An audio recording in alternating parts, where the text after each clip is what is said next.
Aray na hapon mga tugang uya po ang mga bareta ngunyan para sa aga digdi sa Radyo DCGB. Mga baretang maruluwa sa aga sa mga dyaryo nasyonal enot sa PBN DCGB sa mga baretang ngunyan para sa aga. Enotuntan bareta halid dyan sa luwas si Jimmy Nasalita. Jim, kamen. Binisita man ni Kagawad Paul Chino Garcia, kaiban sa iyang pamilya, ang lulubngan kana sa iyang ama na dati man na nagserbi bilang alkalde kana ginabatan si ex-mayor Waning Garcia sa sementeryo Poraber Isara, ang sementeryo kung saan kinuhakan pamilya ni Kagawad Chino Garcia ang pagkakataon sa pagsayabing dahil pwede ngunyan na Oktubre 29 sundo Nobyembre 3 ang bulyo man na pagpasiring kan mga tao sa mga sementeryo por medyo sa pandemya. Kaya sa ngunyan pa sana binisita na kan pamilya ang puntod kan ama digdi sa Ginubatan Public Cemetery. Sa pagbisita kana mga ake ng dating Mayor Garcia, partikular Kagawad Chino Garcia, ang pag-opresir ninda ng pangaji sa kalag kanama asin na paghagad man in mga giya pasabong sa presenting sitwasyon na siya iyo ang nagsusunod man sa apak o tadhana kana ama na haloy man na nagserbi bilang alkalde asin naging alkalde digdi sa Banwaan kan Ginubatan Albay. Mga dagdag na barita, Jimmy Nasalita, DCGB News. May arestanto si Hans Galera, may dagdag man na istorya. Hans, kamen.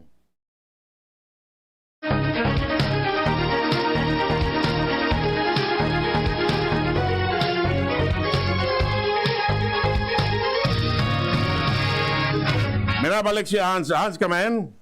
Uminabot na sa 98.38% mga pulis sa Bicolan na konsideradong makunado na.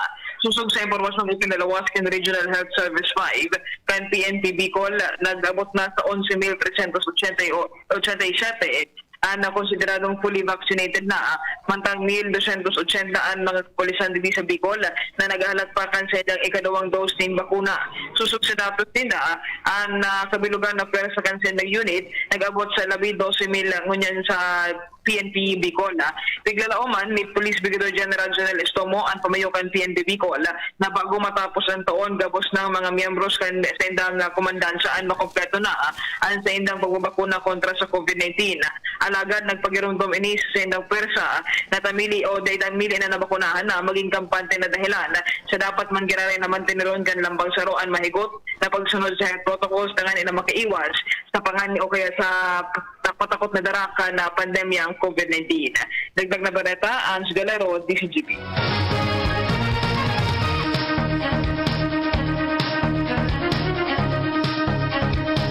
Sinabi ni Vaccine Sahar Carlito Galvez na gobyerno mapoon ka nationwide rollout kan COVID-19 vaccination sa kabos na minor de edad na 17 o kaya 12 hasta 17 anyos sa Nobyembre 3.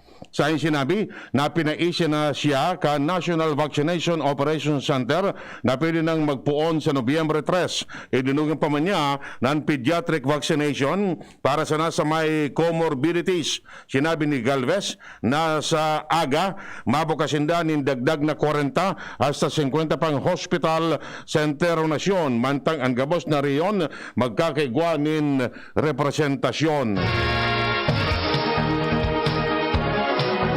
Mientras tanto, sinabi pa ni Vaccine Sahar Carlito Galvez na ang mga nagigibo nin bakuna kontra sa COVID-19 pigdalauman na makakasumitir bago matapos ang simanang inikan sa indang aplikasyon para sa amended emergency use authorization kan sa indang mga produkto bilang booster shot. Sa sinabi ng gobyerno naghalat sa amended emergency use authorization application kan vaccine manufacturer asin ang giya kan World Health Organization sa administrasyon in booster doses. Idinuga pa ni Galvez na kinaoro na ninda ang mga drug manufacturer na magsumiter ngunya na simana kan sendang aplikasyon para sa siring na bagay.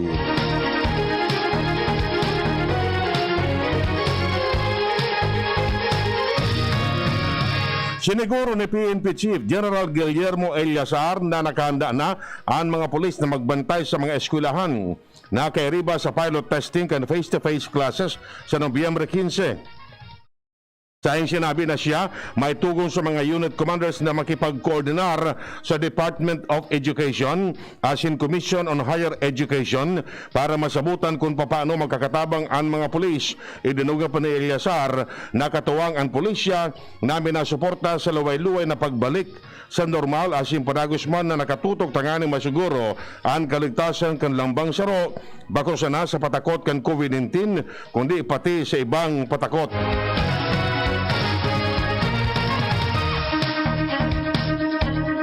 Mientras tanto, puntirya kan Department of Tourism na makatausindan ng libreng swab test para sa mga turista sa nasyon.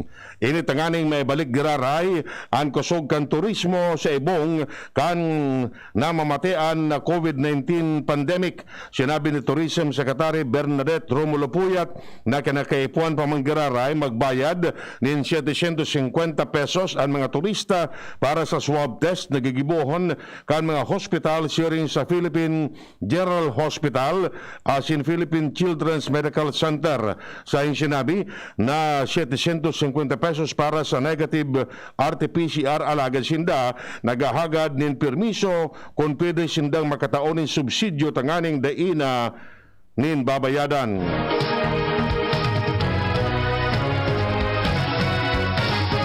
Dapat mantenidong nasa lausanakan harong ang mga aki susug sa General Rule kan Interagency Task Force for the Management of Emerging Infectious Disease.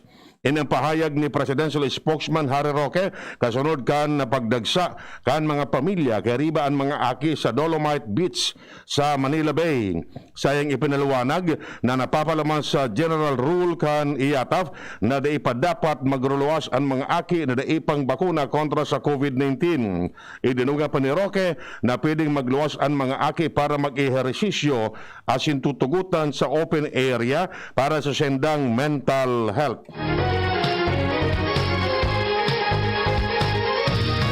Mientras tanto, sinabi ni National Task Force Against COVID-19 Chief Implementer Carlito Galvez na tutukaron kan Interagency Task Force ang posibilidad na sangatan in kaso ang mga opisyales kan Department of Environment and Natural Resources dalan sa urumol-umol kan mga tao sa Dolomite Beach sa Manila Bay. Sa iyong sinabi na sa gigibunin ng pagtiripon, tatawanindan ni atensyon ang siring na isyo tanganing maisiyan kung sa Rai-Rizay ang may paninimbagan as responsibilidad. Ididugang pa ni Galvez na siya naniniwala na kukurehiran kan Department of Environment and Natural Resources ang mga saltong lakdang.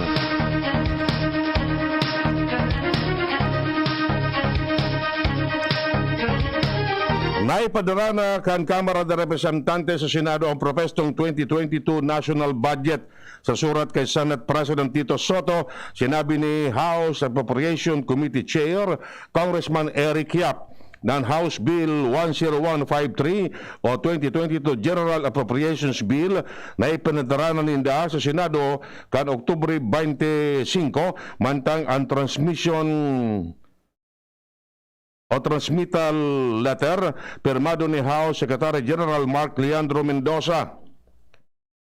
Ang education sector ang may pinakalangkaw na budget na nasa 773.6 bilyones pesos, mantang sunod-sunod naman ang iba pang mga departamento kan gobyerno.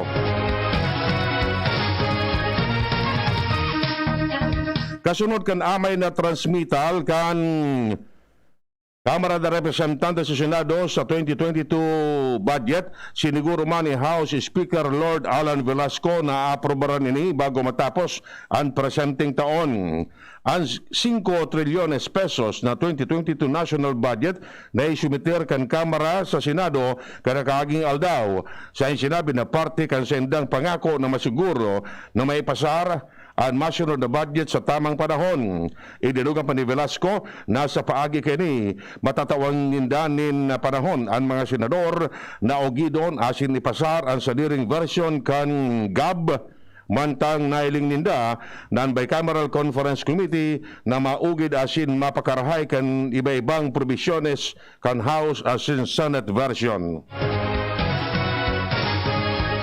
Nagproponir ang COMELEC sa mga senador na ang electoral aspirant ideklarar bilang nuisance candidate asin madiskwalifikar na magkandidato sa duwang magkasunod na eleksyon. Nagpahayag sinda rin suporta sa propes ng lakdang na matalaan nin proseso para sa pagdeklarar nin politiko bilang sawong-sawong na kandidato.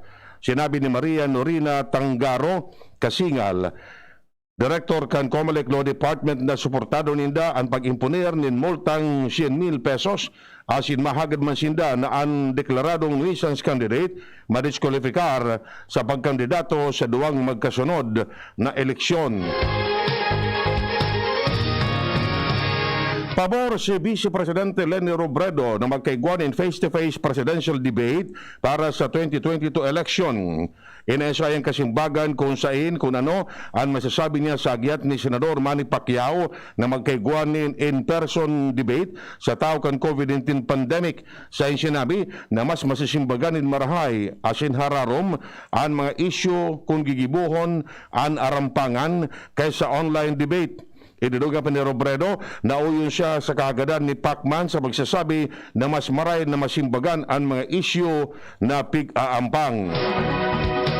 Iyan mga tugang ang detalyas kan mga barata ngunyan para sa agadigdi sa Radio DCGB. Sa pangarang kan mga pagriba, Manny Totanya, Salado Technical. Ako po si Edwin Terraldo nagsasabing salamat kasi ano pagantabay. Robust dietary supplement for men, sabi nila.